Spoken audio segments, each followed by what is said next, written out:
தாய்மார்களே, பெரியவர்கள் சபையோர்கள் என்னை பெற்றெடுத்த தாய்மார்களே, தாய்மார்களே, கல்வி கற்ற பெரியவர்களே, தொழில் படித்த கலைவாணர்களே, கலைவாணர்களே, வருங்கால மாணவ செல்வங்களே, வாலிபர் இளம் சிங்கங்களே, சிங்கங்களே, சிங்கிகளே, எனது அருமை சகோதர சகோதரர்களே, ஆமையா, இங்கே அமர்ந்திருக்கக்கூடிய இந்த அரசு நடத்தி வரக்கூடிய 3வது பொதிகை புத்தக திருவிழாவை நடத்தி வரக்கூடிய அனைத்து பெரியவர்களுக்கும் என்னுடைய முதற்கண் வணக்கத்தை தெரிவித்துக் கொள்கிறேன். அது முதலாக இந்த தென்காசி மாவட்டத்தில் முதலாவது பணியாற்றி வரக்கூடிய மாவட்ட ஆட்சித்தலைவர் ஐயா அவர்களுடைய நிர்வாகத்தின் சார்பாகவும் தென்காசி மாவட்டத்திலே கல்வித்துறையிலே கல்வி முதல் ஆசிரியராக பணியாற்றி வரக்கூடிய அந்த அம்மா அவர்களுக்கும் அதே மாதிரி தென்காசி மாநகரிலே வாழ்ந்து வரக்கூடிய படித்து பட்டம் பெற்றவர்களுக்கும் கலைவானவர்களுக்கும் கலை பணிந்து கொண்டு வரக்கூடியவர்களும் நானும் படித்தேன். பள்ளிக்கூடத்துக்கு போனேன். 3 வருஷம் படிச்சேன். ஆச்சரியமா இருக்கு. ஞாபகம் கேட்கணும். இதுக்கு சின்ன கருத்து. சொல்லுங்க. படிப்பு வந்து தன்னால வரணும். ஆமா, எல்லாத்தையும் படிப்பு வருமா? எனக்கு சொல்லி கொடுத்தாங்க. ஆமா. எங்க டீச்சர். சரி. பேச்சம்மா டீச்சர். சரி. ஆமா. அதாவது 3 வருஷமா 3ஆவது பேச்சம்மா டீச்சர்ட்ட தான் படிச்சாரு. ஆனா பேச்சம்மாவுக்கு தான் வில்லுப்பாட்டு கதையும் படிக்க. அப்ப சொன்னாங்க. சரி. உனக்கு வந்து உத்தியோகத்துக்கு யோகம் இல்ல. யோகம் இல்ல. இந்த கிராமப்புற பாட்டு பாடுவதற்காக மாதவி என்று சொல்லக்கூடிய என்னுடைய பேத்தி தான். அவள் கூட படிக்கணும்னு உனக்கு கொஞ்ச நாள் கொடுத்து வச்சிருக்கு. அதனால நாடெல்லாம் போய் எங்களுடைய கல்விகளையும் மாவட்ட ஆட்சி தலைவருடைய புகழையும் பாடணும் சொல்லி பேத்தி கூட நான் வந்துட்டேன். படிப்பை கொஞ்சம் நிறுத்திட்டேன். ஆனா விடாம படிச்சிருந்தோம்னு வைங்க, படிச்சு முடிய 40 வயசாயிரும். அதுக்கு பிறகு யார் தாத்தா மட்டும் விடாம படிச்சிருந்தா இன்னைக்கு பீக்கங்கா முடிச்சிருப்பாரு. பீக்கங்கா பருப்பு போட்டு கூட்டு வச்சீங்கன்னா சூப்பரா இருக்கும். பீக்கம் அப்படி விவரமா சொல்லணும். சரி. ஆகையினாலே சரி, இந்த 3வது பொதிகை புத்தக திருவிழாவிற்கு நம்மளுடைய வெள்ளிசையை வரவழைத்த அனைத்து பெரியவர்களுக்கும் அம்மாக்களுக்கும் பெரிய ஐயா அவர்களுக்கும் எங்கள் வெள்ளிசையின் சார்பாகவே நாங்கள் நன்றியை தெரிவித்துக் கொண்டு புத்தக திருவிழான்னு சொன்னா ரொம்ப கருத்து. புத்தகத்தை பிரட்டி பார்த்தா தான் தெரியும். அதே மாதிரி இந்த புத்தக திருவிழாவை நம்ம தமிழ்நாட்டு முதலமைச்சர் சார்பாகவும் இந்த மாவட்ட ஆட்சித்தலைவர் சார்பாகவும் அம்மா இந்த மாவட்டத்திலே முதல் கல்வி ஆசிரியராக பணியாற்றி வரக்கூடிய அம்மா அவர்களுக்கும் முதல் கண் வணக்கத்தை தெரிவித்துக் கொண்டு கதைக்கு வருகின்றோம். அதாவது புத்தக திருவிழா என்பது வந்து முன்னால இருந்த காலத்திலே பெரியவர்கள் எல்லாம் அப்துல் கலாம் ஐயா, மகாத்மா காந்தி ஐயா அவங்க எல்லாம் இன்னைக்கு பெரிய பெரிய அளவுக்கு பேர் வாங்கி அவங்க எல்லாம் பெரிய படைப்புகள் எல்லாம் படைத்திருக்கிறாங்கன்னு சொன்னா அதுக்கு முக்கிய காரணம் இந்த புத்தகம் தான். அப்பேற்பட்ட இந்த புத்தகம் திருவிழா என்பது வந்து புத்தகம் என்பது ஒரு சிறகு மாதிரி. அந்த புத்தகம் எப்போதெல்லாம் நம்மளோடு இருக்கிறதோ நம்ம உயர உயர நினைத்த இடத்துக்கு நம்ம பறந்து போய்கொண்டே இருக்கலாம். அப்பேற்பட்ட இந்த புத்தக திருவிழாவிலே அதாவது புத்தகம் என்பது பெட்டகம், குழந்தைகளுக்கு எல்லாமே பெரிய அறிவு ஆயுதமாக பயன்படுத்தக்கூடியது. அதனால முன்னால புத்தகங்கள் அநேகமா வாசிக்க ஆரம்பித்தாங்க. ஆனா இந்த டிவி செல்போனு இதெல்லாம் வந்ததுக்கு பிறகு எல்லாமே செல்போன்லயே படிக்கலாங்கிற அளவுக்கு வந்தாச்சு. என் போன்ல வந்து படிக்க நினைக்க படிக்க முடியல, ஒண்ணுமே வர மாட்டேங்குது. அப்போ உனக்கு நான் ஒரு புத்தகம் வாங்கி தரேன், செல்போனை தூரம் போட்டுட்டு அதை வச்சு படி. நம்ம புத்தகத்தை படிச்சா நமக்கு புத்தி வரும். ஆமா, இல்லன்னு சொன்னா புத்தி வராது. சரி, ஒரு மாதிரி பைத்தியாரம் கொண்டு போய் உபயோகப்படுவான். அதனால இந்த புத்தகம் என்பதை வந்து நம்ம டிவி பார்க்கக்கூடிய நேரத்தையும் செல்போன் பார்க்கக்கூடிய நேரத்தையும் நம்முடைய வாழ்க்கைக்கு அறிவுக்கு சிறந்ததாக ஒரு புத்தகம் வந்து 1000 நண்பருக்கு சமம் என்று சொல்லுவார்கள். அதனால ஒரு புத்தகத்தை ஒரு நாளைக்கு தினமும் நம்ம வாசிக்கக்கூடியதே ஒரு பயிற்சின்னு சொல்லியிருக்காங்க. ஆமா, ஒரு புத்தகம் வச்சுக்கணும், ஒரு சாபீஸும் வச்சுக்கணும் எழுதுறதுக்கு. அத மாதிரி இந்த வில்லுப்பாட்டு நான் படிக்கிறேன்னு சொன்னா சரி, நான் கேட்கறதை காட்டிலும் அந்த கேட்ட கதையை புத்தகத்துல நானா எழுதினாதான் அது மனசுல பதியுமா? கண்டிப்பா கண்டிப்பா. அதை வாசிக்கிறதும் இருக்கு, அதை எழுதும் போது நமக்கு ஆழமா பதியும் சொல்லி இருக்கிறாங்க. ஆமையா. அதனால எல்லா மக்களும் கண்டிப்பா புத்தகத்தை மறுபடியும் படிக்க ஆரம்பிங்க. புத்தகத்தை வாசிக்கக்கூடிய ஒரு பழக்கத்தை நீங்க எல்லாரும் கொண்டு வாங்க. நம்ம செல்போன் மொபைல் பாக்குற டயத்தை கூட மாத்தி இந்த புத்தகத்துல செலுத்த நமக்கு கண்டிப்பா அறிவு புத்திகள் பல புத்தகத்தின் மூலமாக இன்னும் பழைய அநேக உலகம் இருக்கிறது. புத்தகம் இந்த உலகத்தை விட்டு நம்மளை வேறு உலகத்துக்கு அழைத்து செல்லும். அதனாலே அப்பேற்பட்ட இந்த அழகான புத்தக திருவிழாவிற்கு வரவழைத்ததற்காக எங்க வெள்ளிசேன் சார்பாக நன்றியை தெரிவித்துக் கொண்டு இந்த புத்தக திருவிழாவின் மூலமாக இன்னைக்கு இந்த உலகத்திலே யாவருக்கும் தெரிந்திருக்கக்கூடிய வறுமையினால் தன்னுடைய 7 பிள்ளைகளோடு தன் உயிரையும் மாய்த்துக் கொண்டு தெய்வமாக இந்த உலகத்திலே விருதுநகர் மாவட்டத்திலே அர்ச்சுனாபுரத்திலே அவதரித்த தெய்வமாக நல்லதங்கால் அம்மனுடைய திருக்கதைகளை நாங்கள் பாட இருக்கிறோம். அதாவது இதற்கு முன்பாக ராஜா முகமது என்று சொல்லக்கூடிய பாடகர் பாடினார். ஒரு இமையுடைய வினா தவறல, ஒரு ராகத்தையும் சொல்லி பாடினார்கள். நாங்க பாடுறதும் ஒரு ராகம் தான், ராகம் இல்லைன்னு சொல்ல முடியாது. இருந்தாலும் ஐயா பாடின மாதிரி அப்படி பாட முடியாது. இருந்த போதிலும் எங்களுடைய சித்தறிவு கேட்டியபடி அதனாலே நாங்கள் பாடக்கூடிய பாட்டிலே பலது குச்சங்கள் எல்லாம் இருந்தாலும் சொல் குச்சங்கள், இசை குச்சங்கள், கதை குச்சங்கள். எங்கள் கதையிலேயே பொருள் குச்சங்கள், சாரீர குச்சம் குறை இருந்தாலும் எங்கள் சரீர குச்சம் குறைகள் இருந்தாலும் எங்கள் ஆட்கள் அடி தாளங்களில் ஒரு குறைகள் இருந்தாலும் சொல் பின்னால் இருக்கலாம், பிடிசொல் முன்னால் இருக்கலாம்.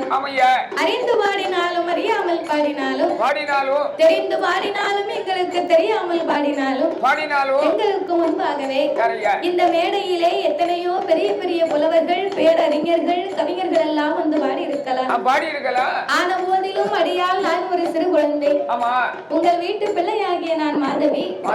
என்னால் தெரிந்தளவு என் சிற்றறிவுக்கு எட்டியவாறே உங்கள் முன்னால் நான் பாடுகின்றேன். நான் எல்லாம் தெரிந்தவளும் அல்ல, அனைத்தையும் கற்றவளும் கிடையாது. ஒவ்வொரு புலவர்களுமே ஒவ்வொரு விதமாக பாடுவார்கள். ஆனால் ஒருவரை போல இன்னும் ஒருவர் பாட முடியாது. கற்றது கைமண் அளவு கல்லாதது உலகளவு என்பார். அந்த கல்விக்கு அதிபதியான கலைவாணி சரஸ்வதி அம்மாளை இன்னும் புத்தகம் படித்துக் கொண்டிருக்காள். அந்த அம்மாவே புத்தகம் படிக்கிறது நிப்பாட்டல, அந்த அம்மாவுக்கு புத்தகம்னு அவ்வளவு பிரியம். கல்வியை வந்து கண்டறிந்தவர் கிடையாது. அவளே படிக்கும் போது அதனால சரஸ்வதியின் அந்த அனுகிரகத்தினாலதான் இந்த கல்விக்கெல்லாம் அதிபதியை சரஸ்வதினு சொல்லுவாங்க.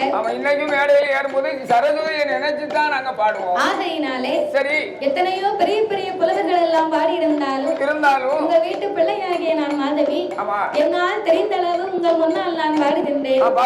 உங்கள் வீட்டு பிள்ளை தவறு செய்தால் அதனை எப்படி வீட்டிற்கு அழைத்து சென்றாங்க ஒரு ஆள் இருப்பீர்களோ, எப்படி அடிப்பீங்களோ, யாருக்காவது உங்களுக்கு கோபம் வந்தா எங்க தாத்தா மட்டும் கூட்டு போங்க. ஏற்கனவே கண்ணாடி போட்டிருந்தாரு, இந்த பாம்பே போயிட்டு ட்ரெயின்ல வரும்போது அந்த கண்ணாடியை தொலைச்சிட்டு வந்துட்டாரு. தாத்தா கண்ணாடி வாங்கி கொடுத்தவங்களே ஐயா தானே. அதாவது அவங்க வந்து அகிலா பத்திரிகை நடத்தி கொண்டு வருகின்றார். நான் சிவராமட்டியில் பாடிக்கொண்டு இருந்தேன். கண் ஆபரேஷன் பண்ணி இருந்தேன். எனக்கு அன்போடு பாசத்தோடு எங்க சித்தப்பா எனக்கு கண்ணாடி வாங்கி தந்தாங்க.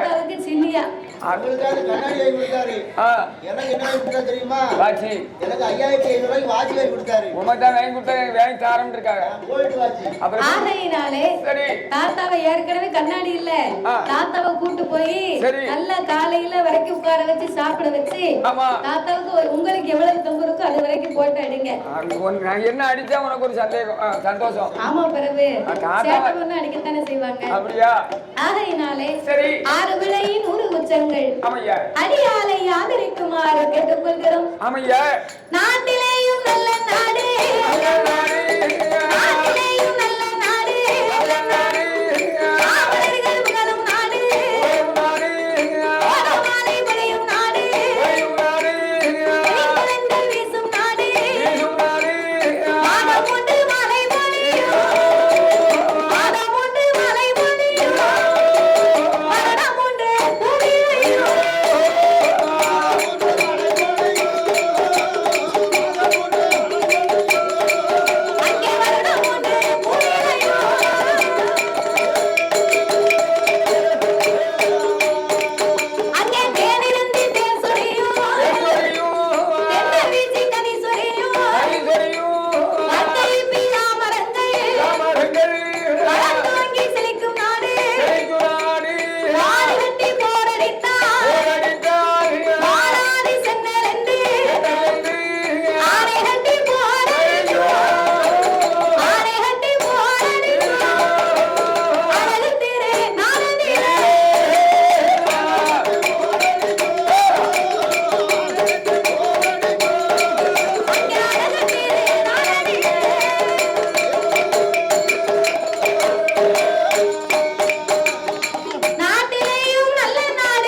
மரங்கள் எல்லாம் வளர்ந்து துவங்கி செழிக்கும் நாடு மாடு கட்டி போரடித்தால் மாநாடு சென்னலென்று ஆணை கட்டி போரடிக்கும் அழகு திருநாளாகப்பட்டது.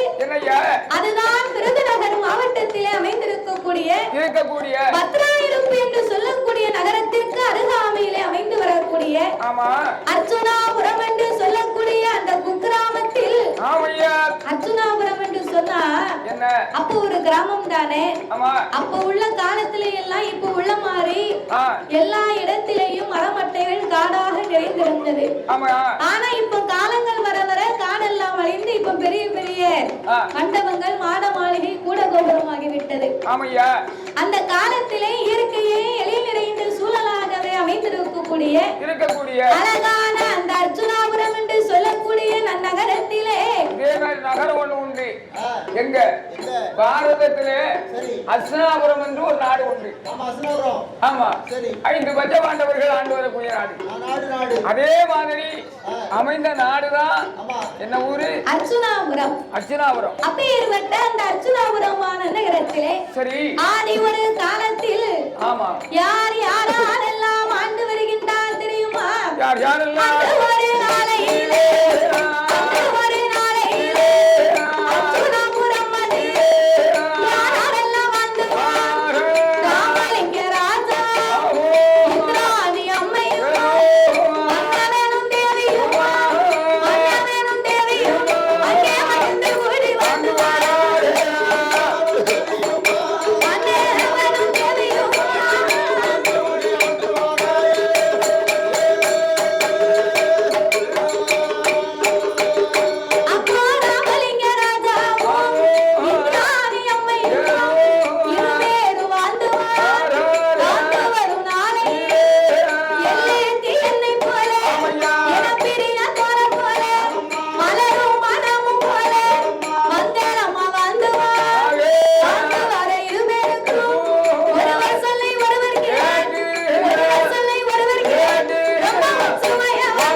ஒரு வீணையும் நாதம் போல நகமும் சதையும் போல மலரும் மனமும் போல கணவன் சொல்லை மனைவி கேட்டு மனைவியின் சொல்லை கணவன் கேட்டு ஒருவருக்கொருவர் ஒற்றுமையாகவே வாழ்ந்து வருகிறார்கள்.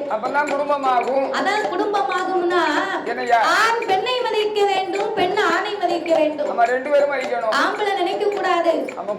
பொம்பளை சொல்லி நம்ம கேட்கவா, நம்ம பொண்டாட்டி பேச கேட்டா நம்மள கேவலமா பேசுவாங்க அப்படின்னு ஆம்பளை நினைக்க கூடாது. அந்த அம்மா எந்த வார்த்தையை சொன்னாலும் 5க்கு 2வது அவ பேச கேட்டு நடக்கணும். அத மாதிரி பொம்பளை நினைக்க கூடாது. இவ என்ன குடியார மட்ட விடுந்தா உன்ன பேசுவான், விடியாக்கால உன்ன பேசுவான், இவன் பேச நம்ம கேட்கவா அப்படின்னு பொம்பளை நினைக்க கூடாது. அவர் பிடிச்சாலும் அவருக்குன்னு ஒரு சில கருத்துக்கள் வைத்திருப்பார். அதனாலதான் அவர் 5க்கு வார்த்தை சொன்னா 2 வார்த்தையாவது அவர் பேச்சையும் கேட்டு நடக்கணும். அதனால ஆண் பெண்ணை மதித்து நடந்தா தான் குடும்பத்திலே ஒற்றுமை இருக்கும்.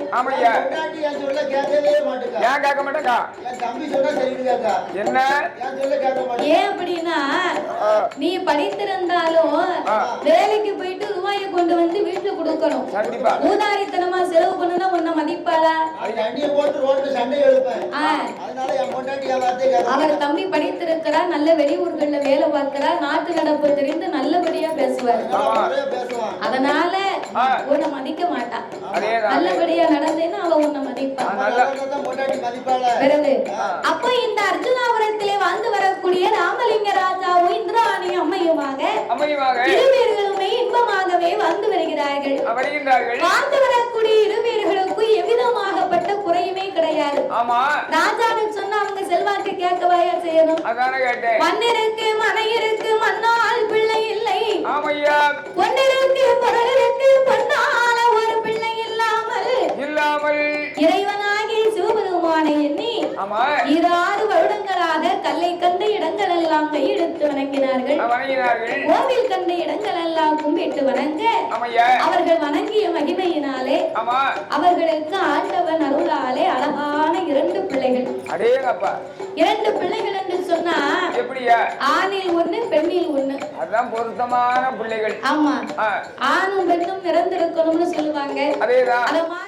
ஓவியம் சேனலை லைக் பண்ணுங்க, ஷேர் பண்ணுங்க, கமெண்ட் பண்ணுங்க, மறக்காம சப்ஸ்கிரைப் பண்ணுங்க. அப்படியே அந்த பெல் ஐகானையும் கிளிக் பண்ணுங்க. Thank you for watching. தேர்ச்சி வளர்த்தார்கள் திரேகம் எல்லாம் நெய்வுருக.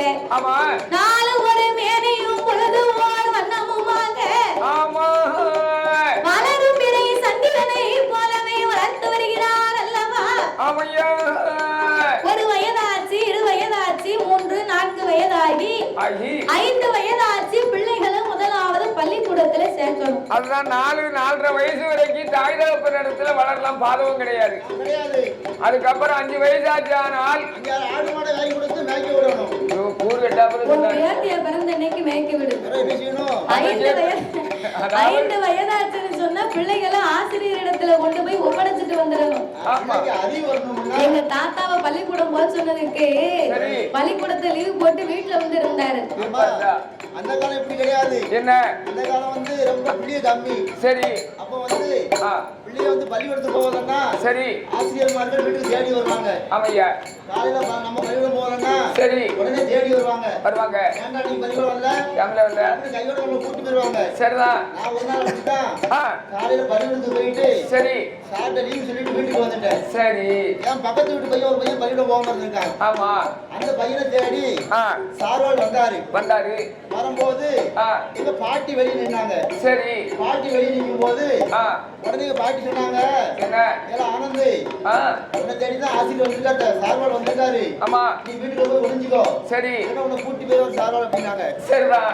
உடனே நான் சொன்னேன், என் பாட்டி நீ போய் ஒளிஞ்சுக்கோ முதல்ல. என்ன அவளை அப்படின்னு நான் சொன்னேன், நீ போய் உள்ள ஒளிஞ்சுக்கோ அப்படின்னு நான் சொன்னேன். சரி, உடனே பாட்டி கேட்டா, உன்னதான கூப்பிட வந்திருக்காரு சார்வாளு. ஆமா, அப்புறம் யார் என்ன ஒளிய சொல்லுது அப்படின்னு கேட்டாங்க பாட்டி. சரி, நான் சொன்னேன், நான் காலையில பள்ளிக்கூடம் போனேன். சரி, நீ செத்து போயிட்டேன்னு சரியா லீவ் போட்டு வந்திருக்கேன். அதனால சார்வாள் வந்து கேட்டுவாரு, நீ போய் ஒளிஞ்சுக்கோன்னாரு. ஒளிஞ்சுக்கோ அப்படின்னு. அப்புறம் இப்படி எல்லாம் படிச்சா என்ன செய்ய முடியும், நம்ம படிப்பு அப்படி இருக்கு. சரி, அதனால 5 வயதாகி விட்டது சொன்னா பிள்ளைகளை வந்து முதலாவது பெற்றோர் வளர்ப்பதை காட்டிலும் ஆசிரியரிடத்தில் ஒப்படைத்தால் அந்த பிள்ளைகள் அறிவிலே சிறந்தவர்களாக வருவார்கள். ஆரம்ப பள்ளி, நடுநிலை பள்ளி, உயர்நிலை பள்ளி, இப்படி எல்லாம் பள்ளிக்கூடங்கள் போய் தலைமை ஆசிரியர் இடத்துல போய் பாடங்களை கடைசியா கற்று உணர்ந்தால் உத்தியோகம் கிடைக்கும். அப்ப இந்த 5 வயதிலே நல்ல தங்காலையும் நல்ல தம்பியமும் 2 பேர்களையுமே 5 வயதிலே அறிவு பாடங்களை கற்பித்து வருகிறார்கள். 6 வயதாச்சு அரிச்சுவடி படித்து வருகின்றார். ஆனா முதல் அக்கண்ணா வரைக்கும், கானா முதல் இக்கண்ணா வரைக்கும் ஹரி ஹரி சித்தரி அறிவோம் நன்றாக குருவே துணை. ஹரி சித்தரி நானா மூனா இத்தனா தூணா. அந்த கால படிப்பு இப்படித்தான். முதல் எழுத்து இப்படித்தான் சொல்லியிருக்காங்க பெரியவர்கள். அதுக்கப்புறம் தான் ஆனாங்கிற எழுத்து வருமா. இப்ப வந்து போன உடனே அந்த எழுத்தெல்லாம் பழைய எழுத்து மங்கி போச்சு.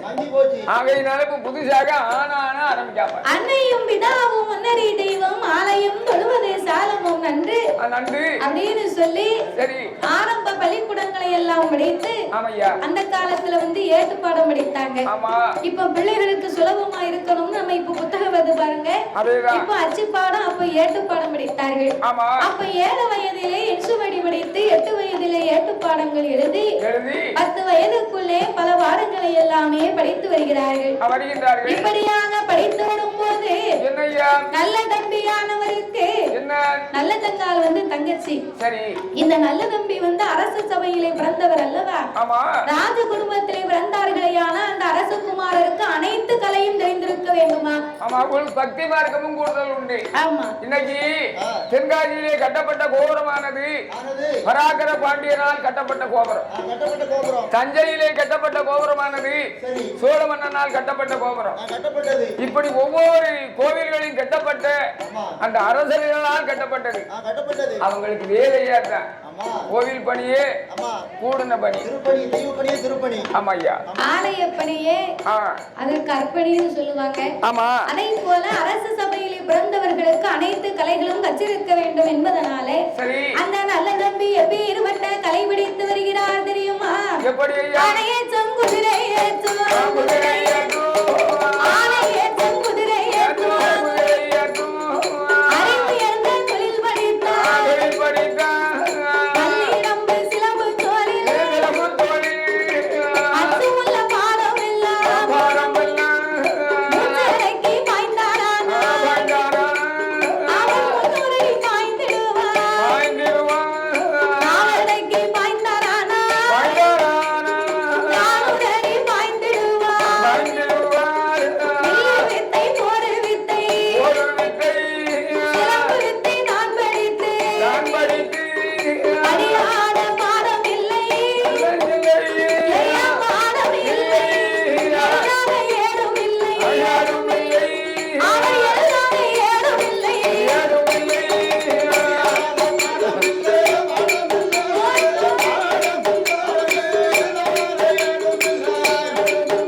அவன் எழுதாத ஏடும் இல்லை.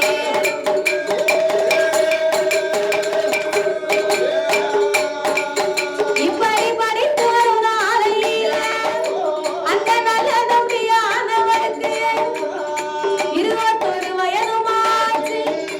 அவர் இளவட்ட பிள்ளையா, ஆணையேற்றம் குதிரையேற்றம் அறிவு இருந்த தொழில்களை படித்து மல்லிடம்பு சிலம்பு தொழில் மற்றும் உள்ள பாடங்கள் வில் வித்தை போர் வித்தை சிலம்பு வித்தை இப்பேற்பட்ட பாடங்களை எல்லாம் படித்திருக்கக்கூடிய நேரத்திலே 21 வயதுக்குள்ளாக எல்லா பாடங்களையுமே படித்துக் கொண்டிருக்க இந்த நல்ல தங்காலையும் அவரோடு இப்படியாகவே வளர்ந்து கொண்டு வருகின்றார். நல்ல தங்கா வந்து சின்ன பிள்ளை, ஏன்னா அவருக்கு அடுத்து பிறந்தவர் இல்லையா? ஆமா. அப்ப சிறு பிள்ளையாகவே இருக்கக்கூடிய இந்த நல்ல தங்காலும் அண்ணனோடு இப்படி ஆனந்தமாக பால் சோறு நெய்யோடு உண்டு உறவாடி மகிழ்ந்து வாழ்ந்து வருகிறார்கள். அந்த பிள்ளை செல்வத்திற்கு 2 பேருக்கும் எந்த குறையுமே கிடையாது. அப்ப இந்த ஒரு நாளை பார்க்க தன்னுடைய தகப்பனாக இருந்தக்கூடிய ராமலிங்க ராஜாவுக்கு தன் மூத்த மகனாகப்பட்ட இந்த நல்ல தம்பிக்கு திருமணத்தை முடிக்கணும், நமக்கு வயதாகிவிட்டது, கண்ணுள்ள போதே கதிரவனை வணங்கணும்னு சொல்லுவாங்க. அதனால நம்ம கண் பார்வை மங்கிக் கொண்டிருக்க நம்ம பிள்ளைக்கு காலகாலத்துல ஒரு கல்யாணம் ஒரு கால்கட்டு ஒண்ணு போடணும். கால்கட்டு போட்டாருந்தா உள்ள வீட்டுக்கே வருவான் பாத்துக்கோ. இன்னைக்கும் நம்ம பெத்தவங்க சொல்லுவாங்க, ஏல கணேசா சரி இருக்கட்டும். தாத்தா நீ இப்ப சொன்னாலும் சொல்லுங்க. தாத்தா ஏழை கணேசாமா. கணேசம்னா உங்க பேர் மட்டுமா இருக்கு? நீ சின்ன பிள்ளையா இருக்கும்போது உங்க அம்மா உன்னை எப்படி கூப்பிடுவாங்க? கூப்பிடுவாங்க. அப்படிதான் கூப்பிட்டு பார்த்தேன். கணேசங்க வாடா அப்படின்னு கூப்பிடுவாங்க. சரி உன்னைய விட்டுரு, நான் எங்க தாத்தா கூப்பிட்டுக்கிடுவேன். ஏலே ஆனந்தி, உனக்கு வயசு 7-8 வயசு ஆகுது, ஒரு கடைக்கு போனா கடைக்கு போக மாட்டுக்க, ஒரு வேலை பாருன வேலை பார்க்க மாட்டுக்க அப்படின்னு அந்த அம்மா ஏசுவா பேசுவா. ஆமா. அப்ப கொஞ்ச நாள் அப்படியே ஏசி ஏசி வேலை ஏவிக்கிட்டு இருப்பா. கிட்டத்தட்ட ஒரு 21 வயசு 18 வயசு வந்துடுதுன்னு வையே, அதோட வீட்டையே மறந்துடுவான் பாத்துக்கோ. வீட்டை விட்டு காலையில வெளியே போனோம்னா பள்ளிக்கூடம் எல்லாம் படித்து முடித்து வேலைக்கு போகக்கூடிய நேரத்துல இந்த மொபைல் போனை பார்த்துட்டு பிள்ளைங்களோட விளையாண்டுக்கிட்டு அப்படியே வீட்டை விட்டு போனா சாயங்காலம் 12 மணிக்கு தான் வீட்டுக்கு வருவான் பாத்துக்கோ. அம்மா போன் போட்டா நீ போனவை நான் வருவேன், போன் ஓயாமே போடக்கூடாது அப்படிப்பா. அப்ப இந்த அம்மா பாப்பா அப்படியா வந்தான்னு சொன்னா வீட்டுல இருக்கா பாருங்க கிழவி, அவ ஆட்சியை உடம்பட மாட்டான். ஏன்னு கேட்கணும். அதாவது ஏன் ஆட்சி அவங்கிட்ட சொல்லி எனக்கு ஒரு கல்யாணத்தை முடிக்க வச்சு சொல்லி. கல்யாணம் முடிக்கணுமோ? ஏழை பேர பிள்ளை ஒன்ன மாதிரி ஆசைப்பட்ட பிள்ளை சொல்லத்தானே செய்யும். அவ உறக்கத்தை கெடுத்து ஏழை ஏன் உறக்கத்தை அவங்கள கெடுக்க, நீ நேரே போய் உங்க அப்பங்கிட்ட சொல்ல வேண்டியானே. எனக்கு அப்பாட்ட சொல்ல தைரியம் கிடையாது. அப்ப இந்த அம்மா கிட்ட இப்படி கேட்டாலும் தாய் தகப்பங்க சொல்லுவாங்க, இன்னைக்கு என் பேச்ச நீ கேட்க மாட்டுக்கடா, நாளைக்கு உனக்குன்னு ஒருத்தி வந்து உன் கண்ணத்தை பிடிச்சு எணுங்குவா பாரு, அன்னைக்கு தாமலே நீ அடங்குவா அப்படின்னு சொல்லி அவனுக்கு ஒரு கல்யாணமும் முடிச்சு வைப்பாங்க. என்னைக்கும் 12 மணிக்கு வீட்டுக்கு வாரவே நம்ம கல்யாணம் முடிஞ்ச உடனே போன் போடுவா, என்னங்க இங்க எங்க இருக்கீங்க, நேரம் ஆச்சு, வீட்டுக்கு வாங்க சாப்பிடுவோம்னா கூட்டத்தோட 10 நிமிஷத்துல வாரேன் போன வையும் பாரு. நம்ம ஒரு 10 நிமிஷம் அரை மணி நேரம் எதிர்பார்த்து பாப்பா வர மாட்டாரு. மறுபடியும் ஒரு போனை போடுவா. என்னங்க எப்ப வருவீங்க? வர கொஞ்சம் நேரம் ஆகும். அப்படியா? இப்போ 10 நிமிஷத்துல நீங்க வீட்டுல இல்லைன்னா நான் கதவை அடைக்க போறேன்பா. அப்படியா? மறுபடியும் கொஞ்ச நேரம் பாப்பா. மறுபடியும் போன வரலன்னு வையே. ஏலே முருகா, நான் எப்பவுமே உனக்கு போன் போட்டுருக்கு. உன் வேலைக்கு எப்படி வருது? புருஷனுக்கு மதிப்பை பாருங்க. நான் சாப்பிடணும்னு உன்னை அப்பலே கூப்பிடுறதே உனக்கு வர முடியலையா? அப்படின்னு கேட்டா போனை வைக்கிறதுக்கு முன்னால வீட்டுக்கு வந்துருவேன். அதேதான். அதனாலதான் சீக்கிரம் காலகாலத்துல கால் கட்டு போட்டு ஒரு ஆண் வந்து நல்ல வழியில நடக்கணுமான ஒரு பெண்ணுடைய அதிகாரத்தோட உரிமையோட அவரை கண்டிக்க கூடியது இருந்ததுன்னு சொன்ன அவர் கரெக்டா வந்துருவாரு. ஆமா, என் வீட்டுல ஆஜிருக்கா பத்தியா என்ன எதிர்பார்த்து நிப்பா. எதிர்பார்த்து நிக்கும் போது ஆனா டிவி ஓடிக்கிட்டு இருக்கும், நாடகம் நடந்துகிட்டு இருக்கும். நாடகத்தை விடாம பாப்பா. என்ன கூப்பிட்டிய சோறு வச்சு கூட ஏன் மனுஷா சும்மா இருக்கியா? ஒரு என்ன அவசரம் போகுது, இந்த இடைவெளி போடட்டும், விளம்பரம் வரட்டும், சோறு வச்சு தரப்பா. நான் ஒவ்வொருத்தரையும் தாங்க மாட்டாம நான் சொன்னேன், சரி நீ எனக்கு வந்தோன்னு சோறு வச்சு தர மாட்டேங்க. இப்ப நான் நாட்டுக்கு நிக்க போறவனே. நீங்க சொன்ன உடனே ஆச்சினா டிவி அப்படி இருப்பாளே. ஏன் கேட்க நீங்க இருக்க, நீங்க நாட்டுக்கு நிக்க போறீங்க. ஆமா, அந்த டிவியை மறைக்காம ஒரு ஓரமா போய் நான் பரவாயில்ல. அப்ப நல்ல பொண்டாட்டி தானே உனக்கு. நான் பார்த்தேன், உன்னை உயிரோட விட்டுட்டு போவேன், மூக்கல போய் கயத்தை போட்டுட்டு மூத்தத்துல போய் நின்னுக்கிட்டேன். அவ வந்தா ஓடி வந்தா விளம்பரம் போட்டு வந்தேன். ஏங்க நீங்க நாட்டுக்கு நிக்க போறோம்னு, நாட்டுக்கு நிக்க போறோம்னு எல்லாம் என்ன முத்தத்துல வந்து நிக்கிய? நான் சாவும் நினைக்கியோ? ஏன் சாக மாட்டேன், ஒன்னு ஜகடப்படுத்தி தான் சாவணும் இருக்கு. அதுக்கு பிறகு இன்னும் வந்துட்டேன். அப்போ அத மாதிரி காலகாலத்துல ஒரு கல்யாணம் முடித்து நம்ம மகனை கண்முடியிட காண வேண்டும் என்று நல்ல தம்பி என்று சொல்லக்கூடியவருக்கு 21 வயதிலே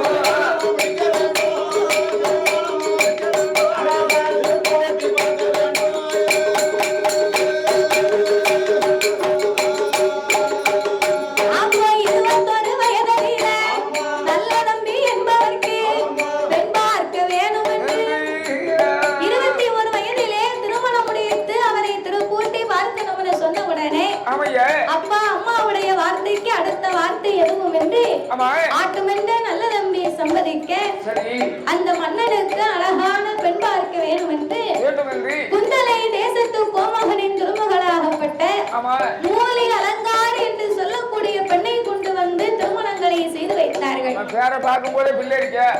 மூலி அலங்காரினா சாதாரணப்பட்ட பேர் கிடையாது. அவ பேருக்கு ஏத்த மாதிரி அவ குணம்.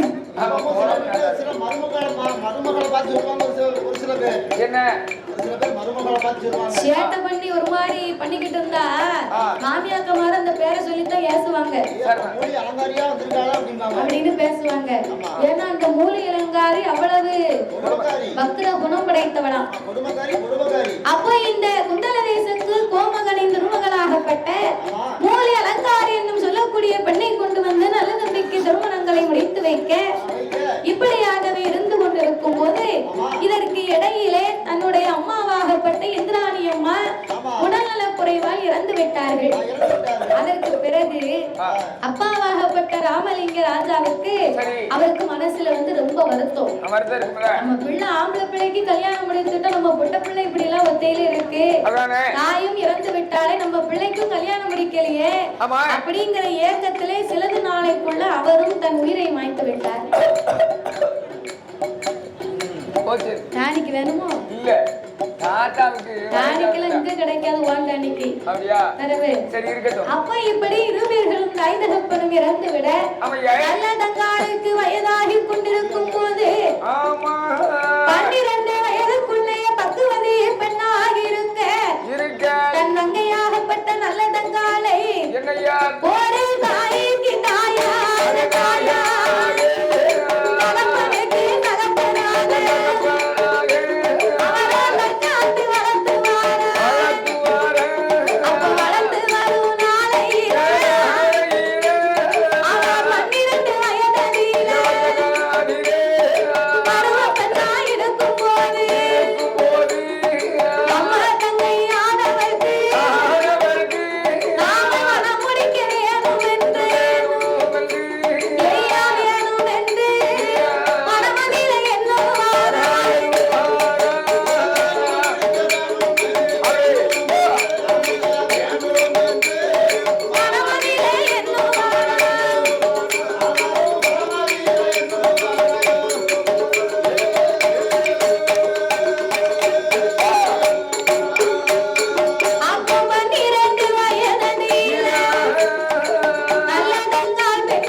ஆமா.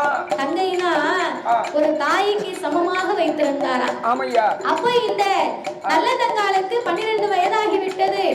நம்ம தங்கைக்கும் நம்மள மாறி கல்யாணம் முடித்து குடும்ப குட்டியோடு குளம் தலைக்கு அவளை வாழ வைக்க வேண்டும் என்று நல்ல தங்காளுக்கு சீக்கிரத்திலே மாப்பிள்ளை பார்க்க ஆரம்பித்தார். இந்த நல்ல தம்பி. அப்ப மாப்பிள்ளையும் பார்க்க ஆரம்பித்த உடனே மானா மதுரையிலே வாழ்ந்து வரக்கூடிய அந்த நாட்டு மன்னனை கொண்டு வந்து தன் மகளுக்கு மணமுடிக்க வேண்டும் என்று இந்த நல்ல தங்காளுக்கு திருமணங்களை முடித்து வைத்தார்கள். அப்படியாகவே திருமணங்களை முடித்து வருகின்ற போது இந்த நல்ல தங்காள் பெண்மணிக்கு மானா மதுரையில மன்னனுக்கு கட்டி வைத்தார். கல்யாணம் முடிக்கும் போது அரணை அரணை என்று அரணை அரணை என்று அவதாரம் மாதலில் சுட்டுவார்.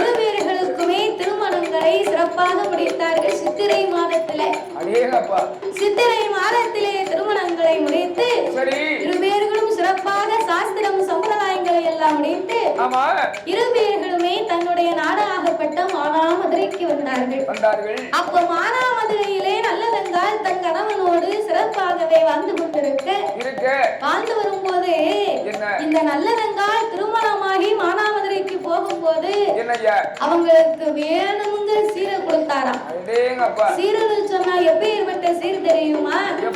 அவளுக்கு உட்கார்ந்து முருகனைய அவளுக்கு முக்காலையும் பொன்னால அவ அமர்ந்து கொண்டு முருகனைய அவ அமர்ந்து சேர பொன்னால அவ இருந்து முருகனைய அவ இருப்பு சேரும் தங்கத்தால அனைத்து கால்களுக்கு அனைத்தையும் பொன்னால அவ பிடித்து கால்களுக்கு அவளுக்கு பிடித்தையும் தங்கத்தால முக்காலையும் பொன்னால மரக்காரும் பொன்னால தங்க நல்ல கிண்ணத்தோடு அந்த அம்மாவுக்கு அவ உட்கார்ந்து மோர் கடைவதற்கு முக்காலையும் பொன்னால இருந்து மோர் கடையை இரும்பு சேர தங்கத்தாலையா. அப்ப தங்கையை எவ்வளவு பாசமா வளர்த்திருந்தா அவர் கொடுக்கலாம். அப்போ ஒரு கிராம் 7 ரூபாய்க்கு வித்திருக்கு. நம்மளா இருந்தா கொடுப்போமாயா நம்ம தங்கச்சிக்கு? இப்ப விற்க விலையில இருக்க முடியும். தங்க இருந்தாலும் அவளுக்கு போத நம்ம லேசா லாத்திக்கிடுவோமே அப்படின்னு நமக்கு இருக்கு நினைப்பு. கண்டிப்பா நல்ல பாசம் உள்ள அண்ணன் தம்பிகளா இருந்தா தங்கைக்கு செய்கிறார்கள். ஆமா, அவ வந்து ஒரு 4 வடவை ஜங்கிலியும் ஒரு சின்ன செயினும் போட்டிருப்பா. அந்த கூட பிறந்தவங்க என்னப்பா இந்த சின்ன செயினை கொடுத்து அவளை ஏமாத்திடுவோம் சொல்லி அந்த பெரிய வடவன் ஜங்கிலிக்கு வருங்க 4 வடம் ஜங்கிலி அவர் வச்சுக்கிடுவாரு. உனக்கு போதும் இதை கொண்டு போம்பாங்க.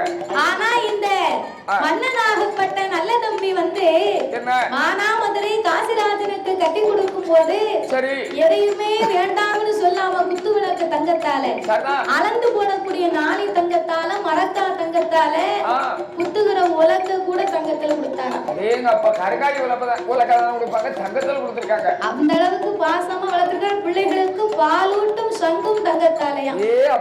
அப்ப இப்பேற்பட்ட சீர் சினத்தியோடு ஆணையில குதிரையில சொல்லி தன்னுடைய தங்கைக்கு சீர் சினத்திகளை கொடுத்து அந்த மானா மதுரையை ஆண்டு வந்தவருக்கு திருமணத்தை பண்ணி கொடுத்து சிறப்பாகவே அனுப்பி வைத்தார்கள்.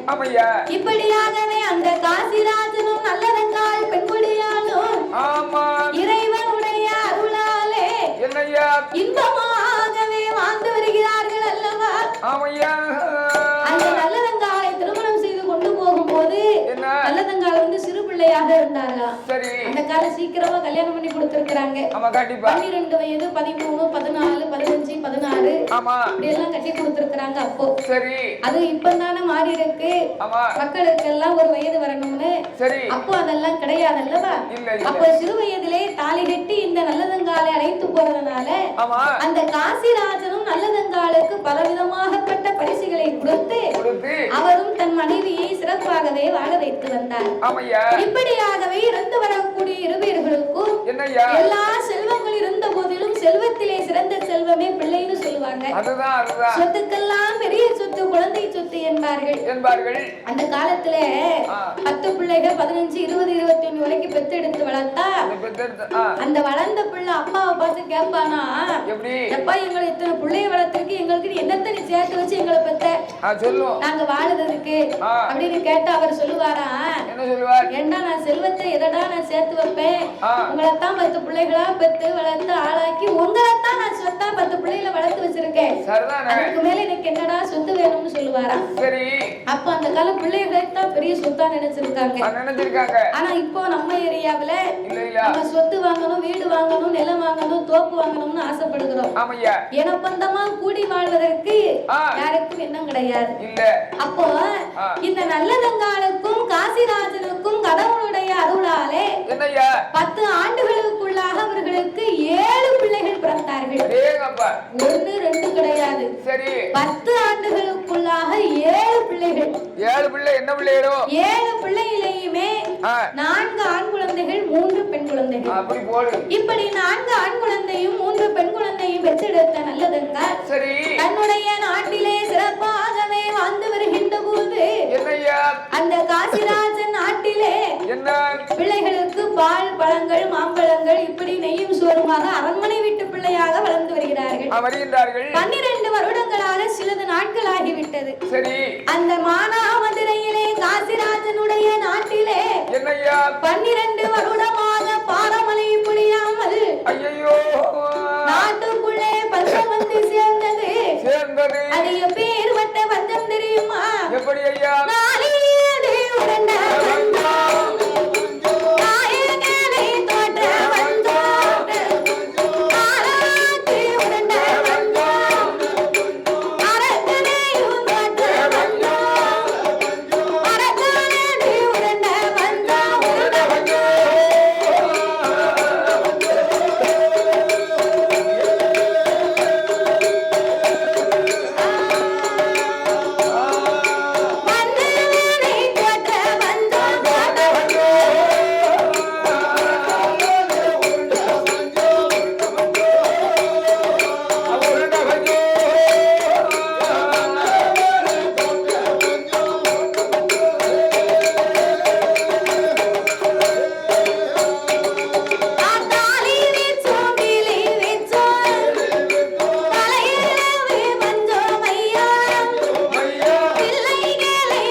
தங்கத்தை திங்க முடியுமா ஐயா? தங்கத்தை போடத்தான் முடியும். அதனால தவிட்டையும் சாப்பிடலாம். அந்த தவிட்டுக்கும் மாட்டுக்கு போடுறது கூட கிடைக்கலன்னா தவிடு கிடைக்காது. அந்த காலத்துல குத்துவல் வச்சு தான் குத்துவாங்க. ஆமா, முதல் குத்து, ரெண்டாவது குத்து, மூணாவது குத்து குத்தி சரி 4வது வாட்டி அரிசி உரல்ல போட்டு குத்தும் போது ஆமா அந்த தவிட்டை சலிச்சு ஆமா கருப்பொடி போட்டு சரி விரட்டி சாப்பிடுவாங்க. அப்படியா? ஏன் அமிர்தமா இருக்குமா? நமக்கு தெரிய பஞ்சம் நடந்தது. ஆமா. எப்போ எப்போ? ஒரு 20 வருஷம் இருக்கும். ரைட். 20 வருஷத்துக்கு முன்னாலே ஆமா காத்தடி பஞ்சம்னு சொன்னாங்க. ஆமா. எங்க பார்த்தாலும் புழுதி. அதேப்ப மண்ணு மண்ணா குமிச்சிருக்கும். இருக்க வாயிலும் மண்ணு, இல்லாத வாயிலும் மண்ணு. ஆமா. அப்ப நான் இந்த கும்பா செம்பு ஆமா கிண்ணின்னு சொல்லுவாங்க. கிண்ணி நம்ம கும்பா பக்கத்துல கோதி வைக்க கிண்ணி கிட்னியா கிண்ணி ஆமா அப்பேற்பட்டதெல்லாம் கொண்டு போய் பங்களாத்தர் கடையில் கொண்டு வித்தது ஆமா எதுக்கு மஞ்சத்தின் கொடுமையினால அப்போ இந்த நாட்டுக்குள்ளே நாளை உருண்டது மரக்கா உருண்டது ஆளாக்கு உருண்டது எதுவுமே கிடையாது. ஆமா அப்போ நாட்டுக்குள்ளே காலமழை பொழியவில்லை, காடுகளை விளையவில்லை, சரிதான் பருவமழை பொழியவில்லை, பருவமே செழிக்கவில்லை. ஆமையா இப்பேற்பட்ட பஞ்சங்களாக இருக்கும் போது அந்த மானாமதுரையில காசிராஜன் அரண்மனை சார்ந்த சுத்துப்பட்டி கிராம மக்களுக்கு சாப்பாட்டுக்கு வழியே இல்லை. அப்போ காசி மகாராஜனிடத்திலே மந்திரி வந்து சொன்ன உடனே அண்ணா காசி மகாராஜா நாட்டு மக்கள் எல்லாம் இப்படி பட்டினியும் வசியுமாக இருக்கிறார்களே, நாம என்ன செய்வது அப்படின்ன உடனே அப்போ காசிராஜன் தன்னுடைய மனைவி வைத்திருக்கிறாளே ஆடை ஆபரணங்கள் அரண்மனையில இருக்கக்கூடிய பொருள் தேர்ந்து போச்சு, தானிய கடங்களை போட்டு வைத்திருந்த தானியமும் தேர்ந்து போச்சு, அரண்மனையில இருக்க கஜானாவையும் வித்தாச்சு. அது போக தன் மனைவியினுடைய நல்லதங்கால் கொண்டு வந்து சீராகப்பட்ட அவர் போட்டிருக்கக்கூடிய ஆடை ஆபரணமும் அவன் போட்டிருக்கக்கூடிய தங்க தாலியும் மிச்சம் இருக்கு. அப்ப தன் மனைவியை கூப்பிட்டாராம். மனைவியை கூப்பிட்டு அவள் வைத்திருக்கக்கூடிய உடைமலைகளை கலைத்து கொடுக்க சொன்னார். நாட்டு மக்கள் பசியாற்றுவது இந்த மன்னனின் கடமை அல்லவா? பெற்றதாய் பிள்ளைகளுக்கு பசியாற்றும் கடமை போல் என் கடமையாகப்பட்டது. அதனால இந்த உடமையை கொண்டு போங்க, அதை கொடுத்து விட்டாராம். அப்ப நல்லதுங்கால் கண்ணீர் விட்டு அழுதானா, இந்த நாட்டு மக்கள் பஞ்சத்தை தீர்ப்பதற்கு நான் என் உடைமைகளை எல்லாம் கலத்தி கொடுக்கிறேனே, இந்த தாலியாவது நம்ம போட்டிருக்கலாமே, கணவன் கொடுத்ததல்லவா அப்படின்னு தாலியவே பார்த்து கொண்டு கடைசியிலே கயிறை போட்டு தாலியை மட்டும் கலத்தி கொடுத்தார். அப்ப இதனை கொடுத்து மந்திரியை போய் பசியாற்ற சொன்னார். அப்பவும் மக்கள் பாதி பேர் பட்டினியாக இருக்கிறார்கள். மந்திரி மறுபடியும் அரண்மனைக்கு வந்து காசிராஜா நீங்கள் கொடுத்த உடமையினால் மக்கள் பசி ஆறவில்லை, என்ன செய்வதுனால் அப்போ ராஜா போட்டிருக்கிறாரே உடைகள் அலிகலன்கள், அந்த ராஜா வைத்திருக்கக்கூடிய தலையில் வைத்திருக்கிறாரே மணி மகுடம் இருக்கிறது, அது ஒண்ணு மட்டும்தான் இருக்கு. அந்த மணி மகுடம் மட்டும் பாராமல் மன்னன் தன் கடமையாற்றுவதற்கு அதையும் கலத்தி கொடுத்தாராம். அப்போ உடைமைகள் அவர் அணிந்திருக்கக்கூடிய ஆபரணங்கள் மணி மகுடத்தை எல்லாம் கலத்தி கொடுக்க மந்திரி அதையும் கொண்டு போய் வித்து பக்கத்து நாட்டிலிருந்து மக்களுடைய பஞ்சங்களை தீர்த்தான். அப்பவும் தீரவில்லை, பஞ்சத்தில் மீளாதவர்கள் அடுத்த நாட்டுக்கு அனுப்பி வைக்கப்பட்டார்கள். அப்ப இப்படியாகவே பஞ்சம் தீராமல் இருக்க இப்படியே சிலது நாட்கள் கழிந்தது. சிலது நாட்கள் கழிந்த போது இந்த நல்லதங்காளுடைய நிலைமையை பார்த்தா நாட்டுக்குள் இருந்த பஞ்சம் மன்னனுக்கு வந்து விட்டது. மக்கள் பசியாற்றிய மன்னனுக்கே பஞ்சம்னு சொன்னா என்னையா செய்ய முடியும்? அப்பந்தான் நல்லதங்கால் பச்சை திரு மக்கள் எல்லாம் அம்மாவுக்கு முன்னாலே அம்மா பசிக்கிறது, அம்மா வயிறு பசிக்கிறது, எனக்கு நிற்க முடியவில்லை, இருக்க முடியவில்லை, உறக்கம் வரவில்லை, அம்மா பசியோ பசி என்று வறுமையினால் வாடப்பட்டார்கள். அதாவது உலகத்திலே வந்து கொடியது வந்து வறுமைன்னு சொல்லி இருக்கிறாங்க. வறுமை கொடியது, பசி கொடுமது, பட்டினியும் கொடுமை. அப்பேற்பட்ட வறுமைக்கு உள்ளாக்கப்பட்டு நல்லதங்காலின் பிள்ளைகள் எல்லாம் பசி பசி என்றே வாடினார்கள். அப்பந்தான் நல்லதங்கால் பார்த்தா அரண்மனையில் இருக்கும் போது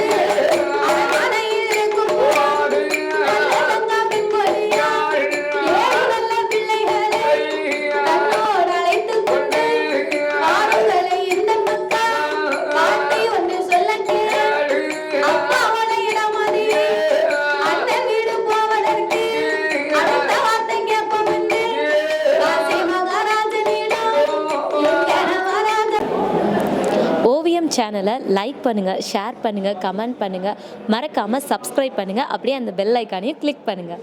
தேங்க்யூ ஃபார் வாட்சிங்.